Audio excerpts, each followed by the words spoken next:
Hello everyone, warm welcome to this course on Introduction to Contemporary Teams and Virtual Teams. I'll give you a brief introduction about myself. I am Dr. MP Ganesh. I work in the Department of Entrepreneurship and Management in IIT Hyderabad. I'm one of the co-instructors for this course. We also have another instructor who will be handling the next half of the course. Before we get into the specifics of this course, I would like to talk about a bit of context for why we are offering this course. Um, One reason why we are offering this course is I have already offered a course called Organizational Behavior in the NPTEL, and it was well received.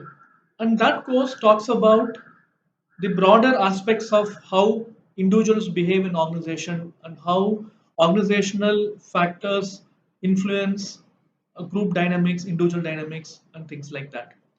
So, as an extension of the course, we thought we'll offer a course which exclusively talks about teams and more specifically teams of contemporary times. We'll talk about what is contemporary times a little later. Okay.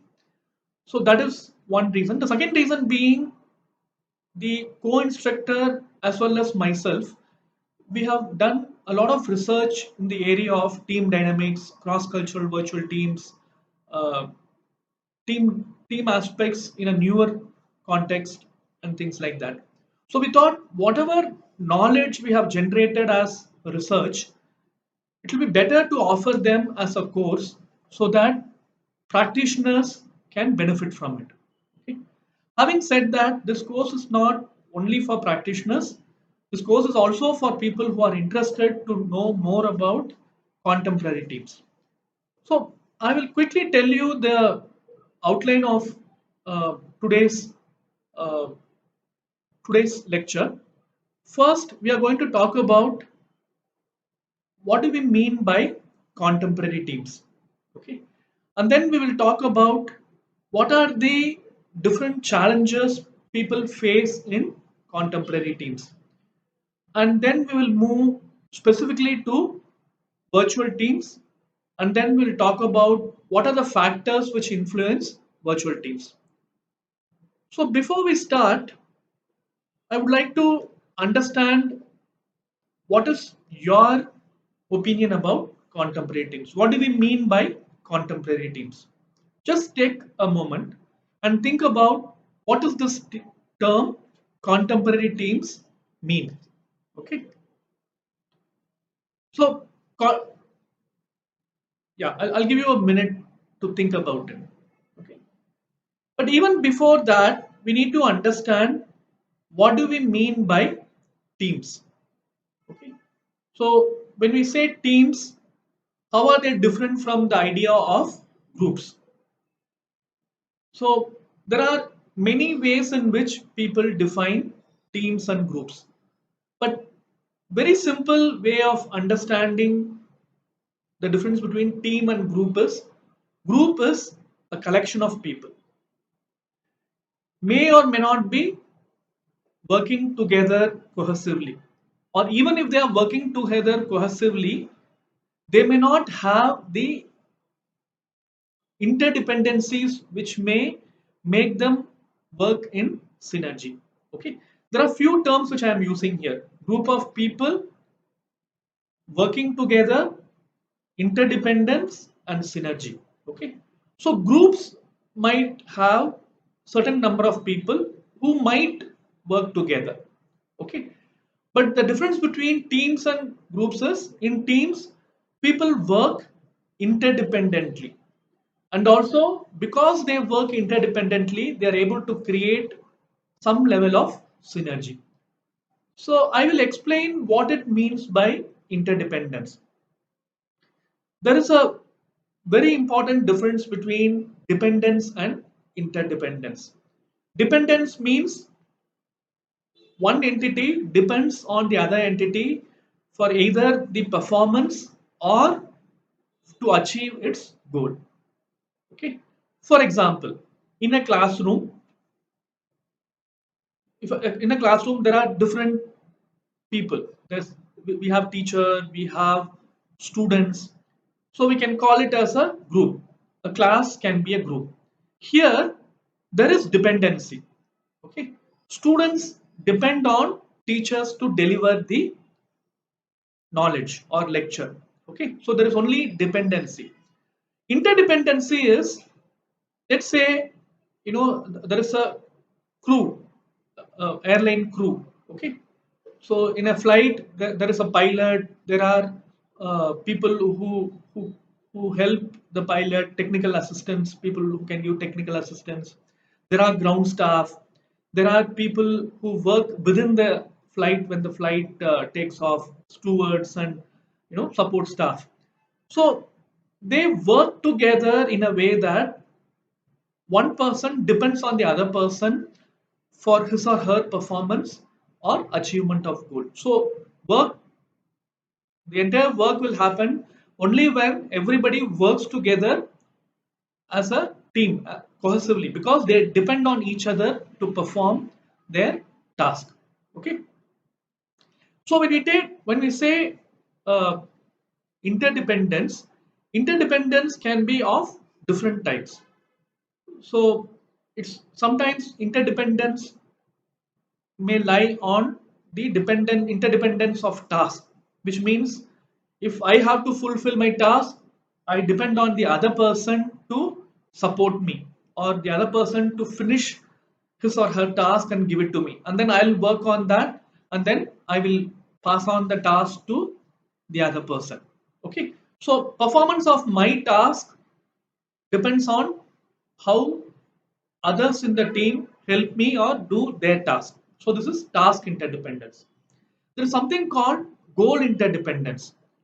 Goal interdependence is we rely on each other in a team to achieve the goal. They may not be dependent on each other for fulfilling the task, but they might be depending on each other to achieve the larger goal of the team or the organization. Okay, but many a times team in task interdependence and um, goal interdependence can have overlap. So we may work together to fulfill each other's task. By doing that, we are fulfilling the larger goal. Okay, so that can also happen. So interdependence is something which differentiates a group and a team. In group, people may not have or will not have interdependence. Okay, they may work together, but there is no interdependence. For example, like I said, a classroom may not be a team, it might be a group. It can also be a team when teacher and the students, they interact and they learn from each other, co-learning. If that happens, probably a class can be a team, but in a typical classroom setup, it's just a group. Okay, so team has interdependence. Interdependence can be task interdependence, goal interdependence. I also mentioned about synergy. Synergy means, synergy differentiates groups and teams. Synergy means when people work together and they have interdependencies, they create something which is much beyond what individuals can create separately. Okay, so it is related to this idea of uh, the sum is larger than sorry, the whole is larger than the sum of the parts. In Gestalt's theory in psychology, they talk about individually when people perform and their performances are added, that will be lesser than people coming together, collectively working together and creating something large. So I repeat it again. The whole is larger than sum of its parts. When people come together and work, what they can produce as a team is much better than what they can produce individually, separately. Okay, so teams, so this is what is called synergy. Teams are able to create that synergy compared to teams. Okay, because there's a lot of interdependence, they help each other, people support each other, they complement each other's skills. If I am good at doing something, and if somebody else is not good at doing the same task, I will help them. Similarly, if I'm not good at something, if somebody else is an expert in that area, they might complement my weaknesses, or areas which I don't have expertise. So that is what is the beauty of teams. So this is about definition of teams. Okay, and also other elements like teams will have goals. They will have group of people. So every team is a group, but every group cannot be a team. So group is the largest set, team is the subset. And what differentiates a team is it has interdependence and it has synergy. But all the other things like there is it has group of people, it has collection of people. Typically, when we say groups, it should be more than three people. And similarly, if there are more than certain number of people, it might be called as some other entity.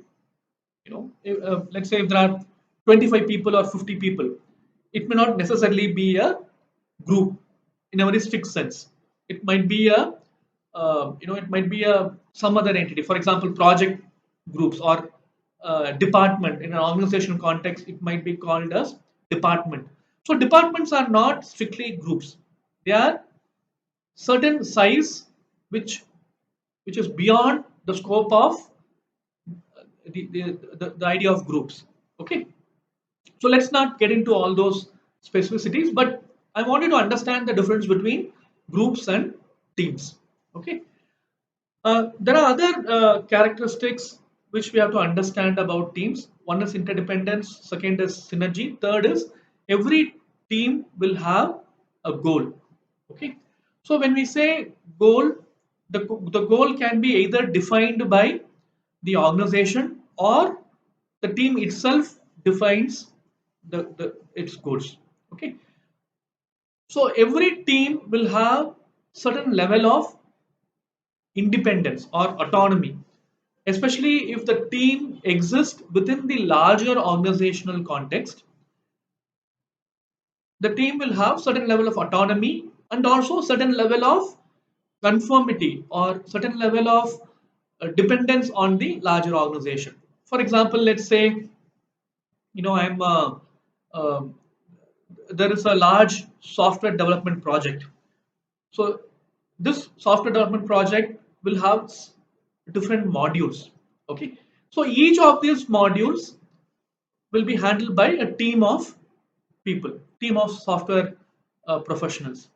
So each of these team is embedded in the or is part of the larger project group, let's say. Okay, so every team, sub team, or this smaller team in the larger project will have certain level of authority where they can control their own task. They can decide, they can schedule how they want to do their task.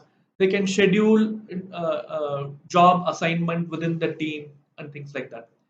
So again, this autonomy, you know, may not always be complete. Certain teams will have 100% autonomy, which means they can even decide what goals they want to achieve. But in most of the cases, goals of the teams, especially if the teams are part of the larger organization or a larger project group, the goals are set by the parent entity, isn't it? But to some level, each team will have some freedom to do what they want to do, how they want to do. Okay, so there is some autonomy, there is some control from the parent entity. In a very extreme case, or in a very very unique case, what can happen is these teams can decide even what goal they want to achieve. Okay, so the autonomy might range from very less to very high. Very less autonomy means everything is like dictated by the larger entity, the parent entity. In very high levels, everything can be decided by the team itself. Okay, so for example, let's say uh, you know uh, let's say a movie making group. Okay, a movie making project. So a movie making unit where there are like hundreds or even thousands of people, there might be departments like editing section, music and things like that. So each of these subgroups will have some level of freedom to decide uh, what they have to do and how they have to do. Okay, so they might be falling in the middle of the spectrum. Let's say in teams like police teams or legal teams, everything is like given as a rule to them. Okay, so they may fall in the lower end of the autonomy spectrum. So these creative teams may fall in the middle of the spectrum. There might be some teams, if, like let's say, you know uh, a cricket team. Okay, they have complete freedom to decide what they to handle the situation, except there are some broader rules. Okay, a sports team, because there's a lot of uncertainty, there's a lot of things which change, so the team can decide how they want to play, what they want to play, or the captain can decide how they want to play and how to assign tasks, even to some extent how what kind of goals and tactics they need to follow. Okay, so there's a broad spectrum of autonomy, and especially goals. We are talking about goals. Okay, especially goals. There are some cases the teams themselves can decide the goals, but most of the times the goals are set by the larger parent entity. So when these teams set their own goals and they have complete autonomy, these teams are called self-managed work groups. Okay, they are completely on their own and they manage their own goals and tasks and sharing of tasks and things like that. Okay, so why I am talking about all these things is to give you some idea about the difference between groups and teams and some of these components which are there in the definition of teams. So again, I quickly summarize. We looked at what differentiates a team and a group. Team is sort of a subset of the idea of group. So groups and teams both have collection of people, but what differentiates a team from a group is, in a team there is interdependency, and this interdependency between the team members, and the interdependencies might vary in terms of task interdependency, goal interdependency. In most of the cases, task interdependency and goal interdependency go with each other. Okay, and the second thing which differentiates a team and the group is there is synergy in the team, which means when people work together collectively, they can achieve much more than what they can achieve as a collection of individuals. Okay, so that is what is synergy. We also looked at every team will have goals, and these goals can be either given to them or they can decide what types of goals they want to set. Again, it depends on how much freedom they have to set their goals, decide their tasks, allocate tasks within the team, and things like that. Okay. So now there are some interesting things I want you to think. One, when we say teams will have group of people, okay, is it always necessary that teams should have people? So that is why we talk about contemporary teams. Okay, traditionally teams means there are people, but newer forms of teams we talk about artificial intelligence. Especially there's a lot of AI getting into tasks related to human behavior. Okay, all this machine learning, artificial intelligence. So they are slowly are able to do things which humans can also do. They are slowly replacing humans in certain tasks which otherwise we thought only humans can do. Like decision making, driving a car, and things like that. So nowadays, in very near future, or even now, there are teams which has non-human members like artificial intelligence or a robot. Okay, so these are the kind of teams are emerging kind of teams, and these are the teams exactly we are talking about. These are the teams which are contemporary teams. So they can be non-human members. There can also be certain context which is very very new, which didn't exist earlier traditionally. So those kind of contexts define or influence the way teams perform or teams work together. So these are the things which we are going to talk about in this chapter. When you talk about contemporary teams, that is what we meant. If you remember, I asked you to think about what do we mean by contemporary teams. So I gave you this long background about what is a team, how is it different from group, and certain things we need to understand when if you have to understand the definition of team, all those things. Now we are going to talk about what is a contemporary team. Contemporary team means present day teams. Contemporary means currently, what we have now. So teams which exist now, and also teams which are new forms or new forms of teams which were not there earlier. New forms of teams which are emerging into a certain forms which might be very new compared to what existed earlier. You can't even imagine. For example, like I said, team. When we typically talk about team, we talk about people. Managing people and understanding emotions and things like that. Now we are talking about artificial intelligence. We are talking about machines, thinking machines as part of teams. Will there be emotions involved? Will there be helping behavior involved? Will there be team unity involved if there is a robo or artificial intelligence? So these are some of the instances which are emerging, newer forms where people cannot even anticipate. Okay, so this is what we meant by contemporary teams, where certain aspects which are very unique, very new, which didn't exist earlier. So, can you think of any other newer forms of teams or newer ways of teams which are emerging apart from this AI and robot?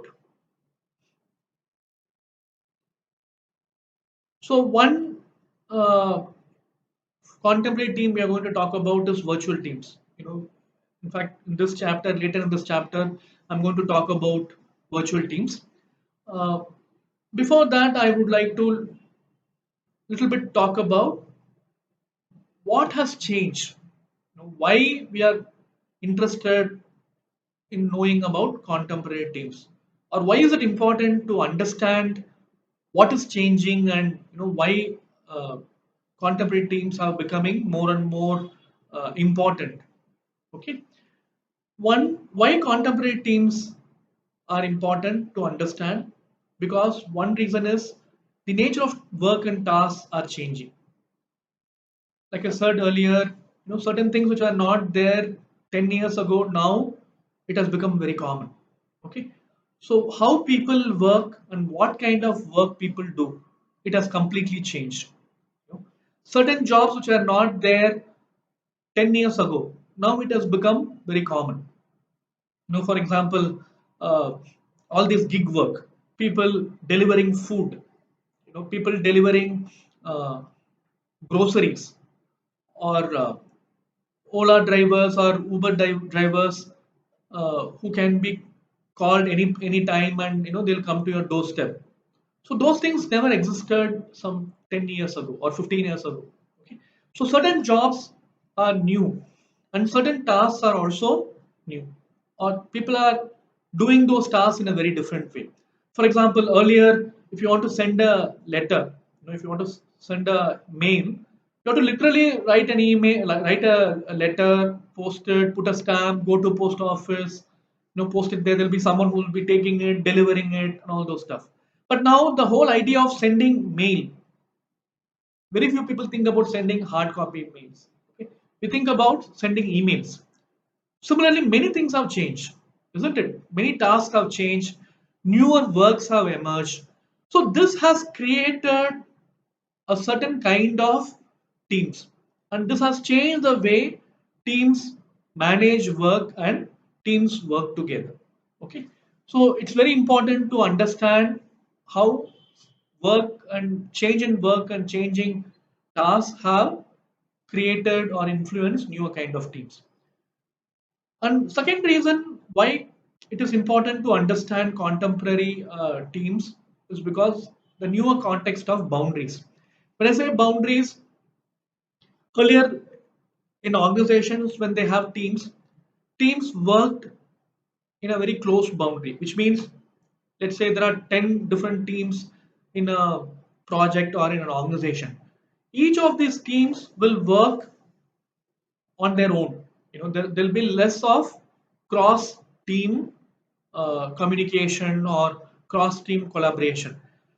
The major reason being there is no, or there are very few technologies which help them to facilitate information transfer or collaboration between team collaboration. Okay, but now because of technology, because of newer forms of organizations, teams are forced to cross their boundaries, which means they are supposed to work with other teams. They're supposed to interact with other team members, which means members of the other teams. Okay, so this is okay. I mean, within the organization, there is some level of inter-team collaboration and inter-team crossing the boundary happens. But now, what has happened is because of newer forms of organizations where organizations are collaborating. There are uh, outsourcing kind of tasks which happen where one organization helps the other organization to do their task, and obviously what will happen is certain team members of this organization which helps other organization in fulfilling their task, these team members have to interact with their team members. So here team members of one organization are crossing not just their team boundaries but also their organizational boundaries. Do you understand what I'm saying? Earlier there's some level of interaction between one team and another team in an organization.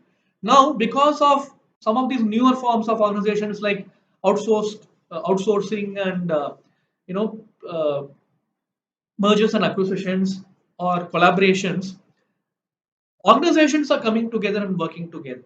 So in that case, team members from one organization are collaborating with team members of other organizations. So this is what we call boundary spanning or crossing the boundary.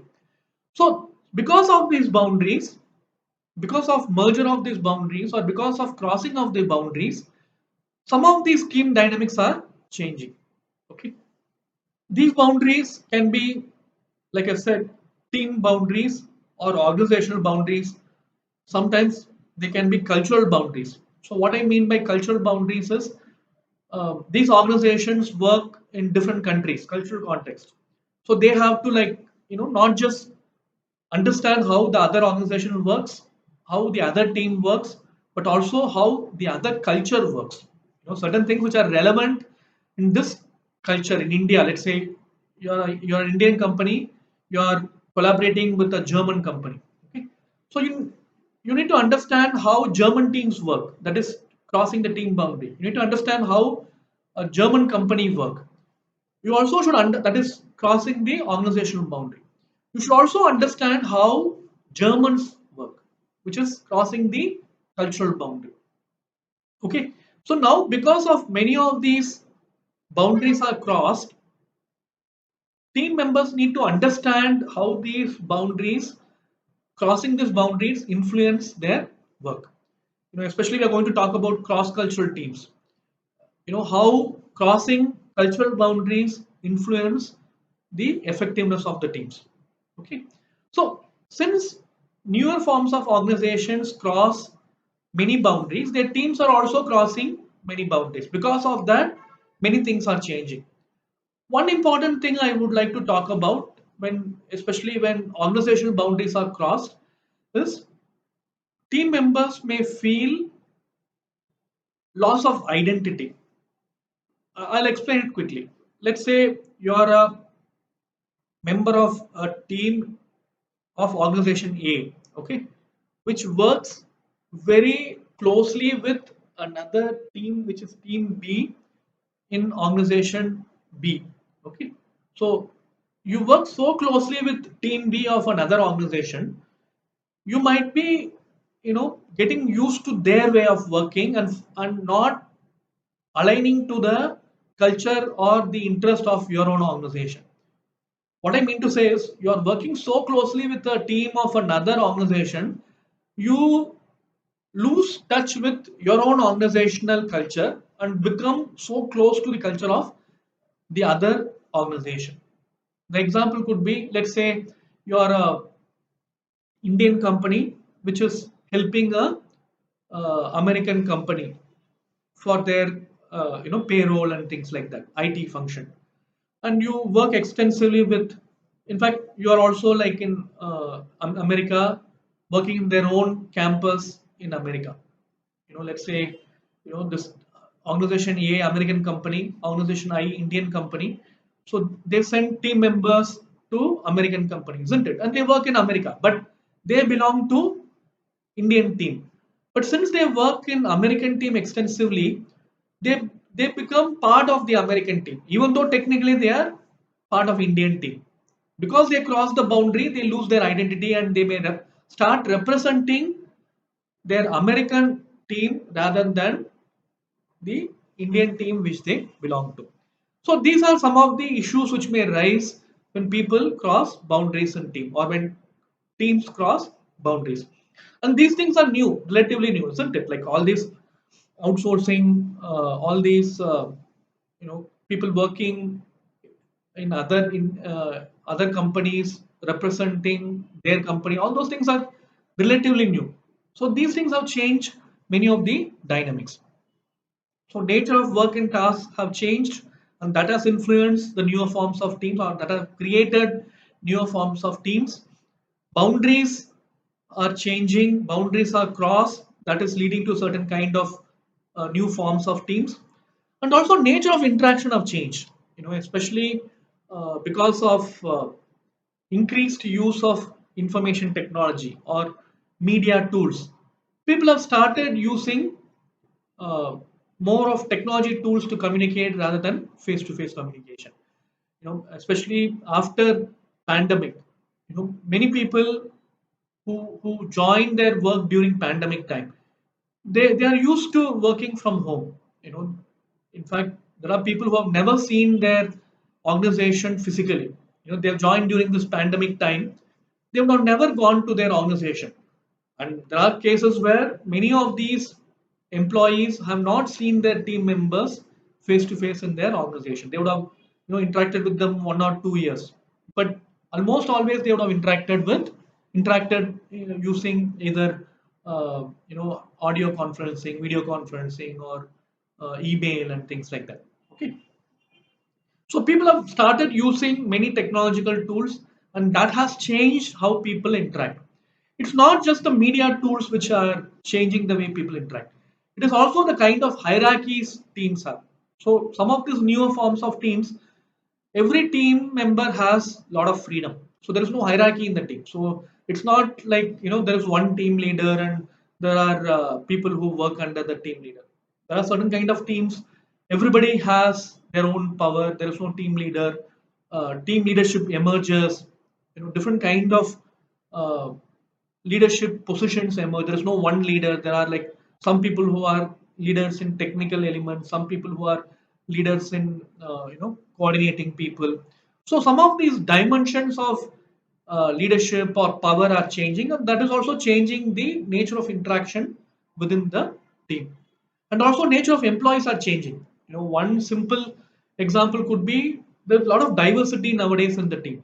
Why? Because diversity in organizations are also changing or increasing.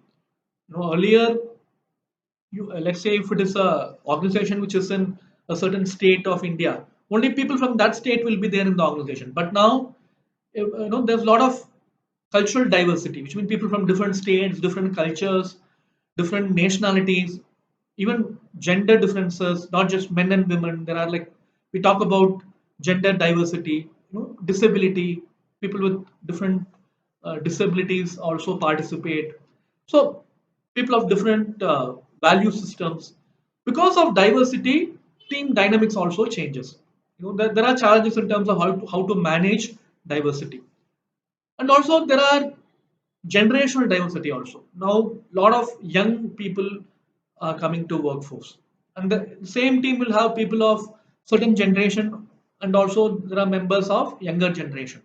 So when there is diversity, when there is amalgamation of people from different backgrounds, that can lead to many challenges to the team. That is also a good thing, but that can also create various other forms of problems or challenges.